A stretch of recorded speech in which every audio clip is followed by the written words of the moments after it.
Hi Falcon class. I hope you guys are all well and I hope you're keeping safe.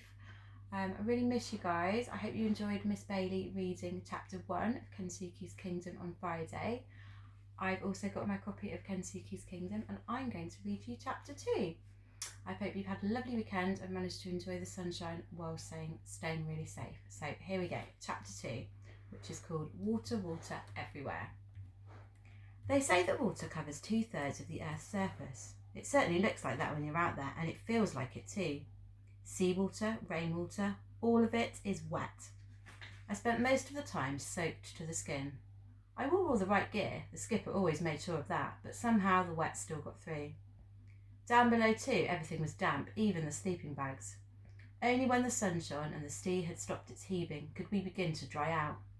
We would haul everything out on deck, and soon the Peggy Sue would be dressed over all, one great washing line from bow to stern. To be dry again was a real luxury, but we always knew it could not last for long. You may think there was not a lot for 3 people to do on board day after day, week after week. You'd be quite wrong. In daylight there was never a dull moment. I was always kept busy, taking in sail, winching in, letting out, taking my turn at the wheel, which I loved, or helping my father with his endless mending and fixing. He often needed another pair of hands to hold and steady as he drilled or hammered or screwed or sawed. I'd forever be mopping up, brewing up, washing up, drying up. I'd be lying if I said I loved it all. I didn't, but there was never a dull moment. Only one of the crew was allowed to be idle, Stella Artois, and she was always idle. With nothing much to bark at out on the open ocean, she spent the rougher days curled up on my bed down in the cabin.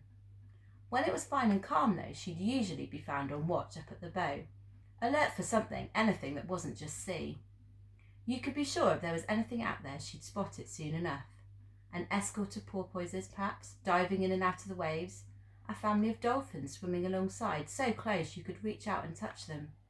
Whales, sharks, even turtles, we saw them all.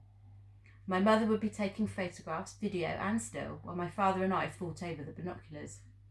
But Stella Artois was in her element, a proper sheepdog again, barking her commands at the creatures of the sea, herding them up from the deep. Annoying though she could be, she would bring her smelly wetness with her everywhere. We never once regretted bringing her along with us. She was our greatest comfort. When the sea tossed and churned us, and my mother felt like death from seasickness, she'd sit down below, white to the gills, with Stella on her lap, cuddling and being cuddled. And when I was terrified by the mountainous seas and the screaming wind, I would curl up with Stella on my bunk, bury my head in her neck and hold her tight. At times like this, and I don't suppose they were that frequent, it's just that I remember them so vividly, I always kept Eddie's football close beside me as well. The football had become a sort of talisman for me, a lucky charm, and it really seemed to work too.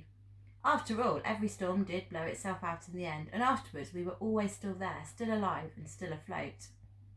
I had hoped my mother and father might forget all about the planned schoolwork, and to begin with it seemed as if they had. But once we had weathered a few storms, once we were settled and well into our voyage, they sat me down and told me the unwelcome news. Like it or not, I was going to have to keep up with my schoolwork. My mother was adamant about it. I could see that any appeals to my father would be pointless. He just shrugged and said, "Mum's the skipper," and that was the end of the matter.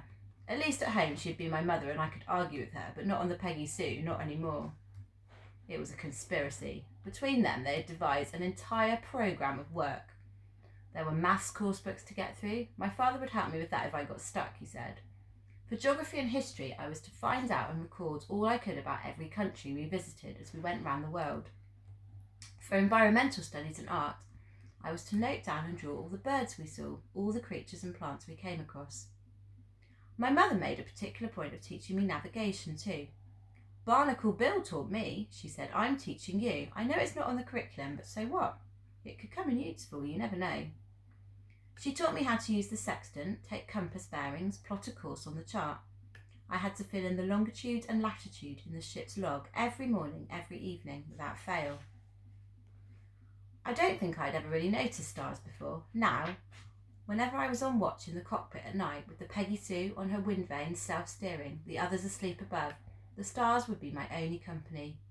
Gazing up at them, I felt sometimes that we were the last people alive on the whole planet. There was just us and the dark sea about us and the millions of stars above. It was on watch at night that I would often do my English. This was my own version of the ship's log. I didn't have to show it to them, but I was encouraged to write in it every few weeks. It would be, they said, my own personal private record of our voyage. At school I'd never been much good at writing. I could never think what to write or how to begin. But on the Peggy Sue I found I could open up my log and just write. There was always so much I wanted to say, and that's the thing. I found I didn't really write it all down. Rather, I said it. I spoke it from my head, down my arm, through my fingers and my pencil and onto the page. And that's how it reads to me now, all these years later, like me talking. I'm looking at my log now. The paper is a bit crinkled and the pages are yellowed with age. My scribbly writing is a little faded, but it's mostly quite legible. What follows are just a few chosen extracts from this log. The entries are quite short, but they tell the tale.